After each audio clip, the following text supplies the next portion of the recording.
YouTube. I am working on a 1978 Yamaha. I think it's a XR or an XS 1100. It's 1100. I don't think there's many models, but I think it's an XS or an XR 1100. It's worn off. We just have a patina tank here, so you can't see the model. But we'll be doing the clutch plates in this. There's a wiring issue with the tachometer. We'll be fixing that so that it reads the RPMs. And we'll be doing the neutral safety switch, which is down. I don't know if we can see it down under here. Let me see. You can see it. Maybe not, but it's under here under the kickstand. There's the neutral safety switch. It's not showing up. It's not showing on this indicator when it's in neutral. So those are the three things we're doing on this bike. And I'm gonna get started. Do is put the front and rear wheel up on a 2x6 or 2x4, okay? So the bike is really tilting good. That way you don't have to change the oil. You can open up the sump, because it's a combined sump, engine sump and oil sump. And you want to see if you can see the window. Okay, so the oil is all the way sitting on the other side of the bike. So this is the initial cover. I take this cover off. Just on there with 2 screws, Phillips head, but you're gonna have some of them stripped like this. So you're gonna use, let's see if that'll focus. You're gonna use one of these bits like this, okay? It's like a square-nosed Phillips head. And you're gonna need a 5 millimeter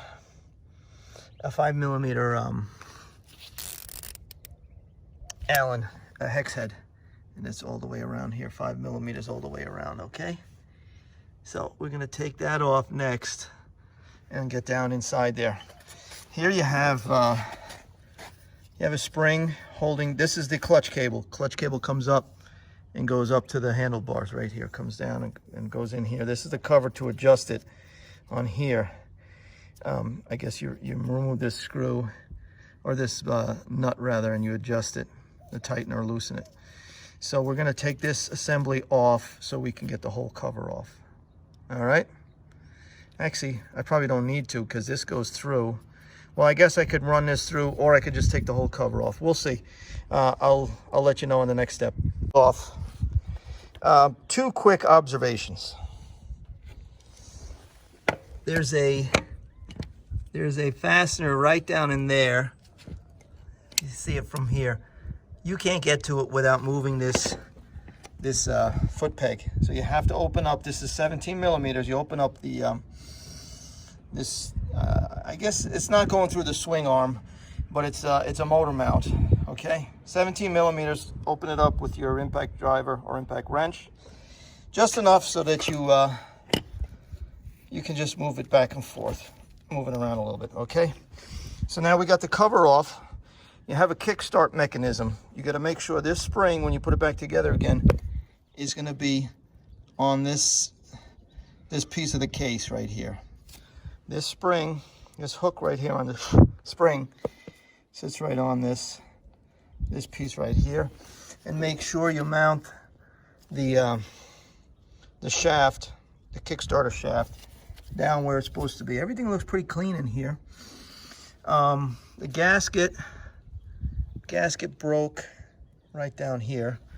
You see here we got half a gasket here and we got no gasket here. So I'm going to have to make a gasket out of silicone, and I'm going to have to scrape all of this off. So that'll be fun. But this is your clutch. So we're going to take this assembly out. I'll show you what it looks like, and then we'll put the other one back in. So we have the clutch cradle open. So the bolts holding the spring down in the center basket, 10 millimeter. You got 6 of them, okay? And here's the 6 springs. Springs sit underneath here, and these go through like this, okay? They go through there like that, and the springs sit in there. Pull this unit off, and then that's going to expose 27 millimeter, and this has a washer that has it has two sides, this side and this side, that can be bent up to hold the nut in place. Okay, this fits in right in those brackets, those holes there. So this fits in there, and then you bend up one corner on the nut. I had to use this and the hammer to bend it back down so I could access this 17 millimeter. Then you have a washer underneath this. So the washer, then this whatever you want to call it, keeper washer. Then your a 27 millimeter. Then you can take your basket out. And now we have access to the clutch panels, or the clutch system, and we'll take the discs out and put new discs in. Okay, coming back. Okay, the new clutch pack is in, or old, known to be good clutch pack is in. Okay, I'm just going to show you what you have here. You have 15 rings.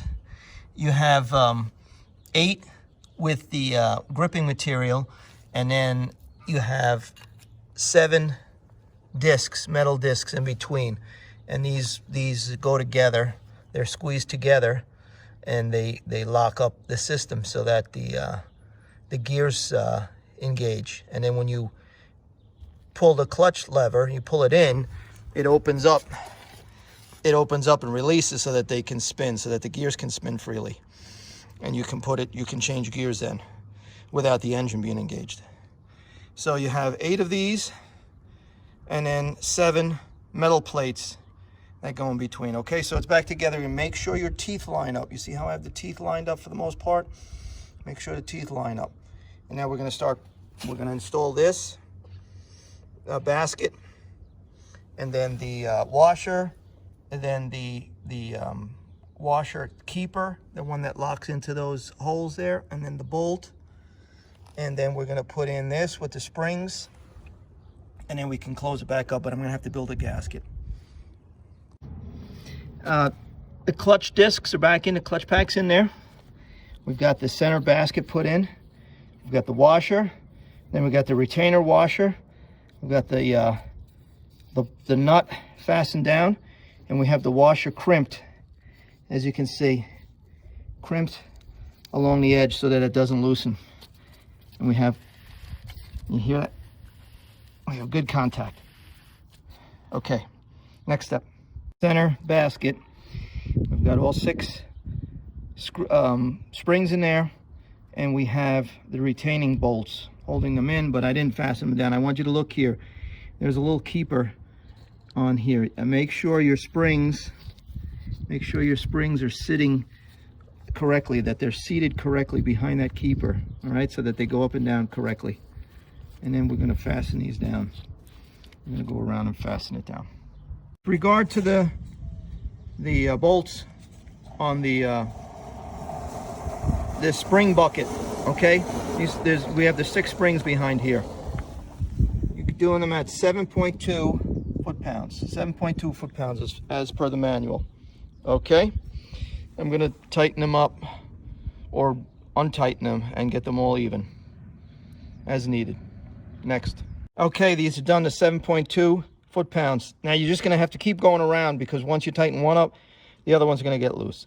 And then you tighten this one up, and that one's going to get loose. And you just keep going around about 4 or 5 times till they're all at 7.2 or a little bit over. Don't make any of them like 10.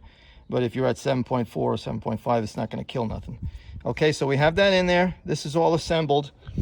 All we have to do now is fix the outer casing, and I have to clean that up and get this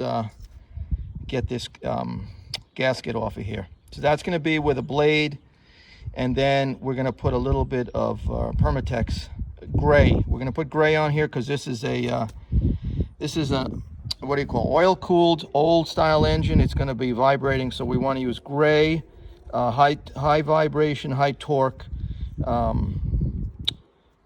what do you call it, silicone. Okay, gray Permatex. I'll be back.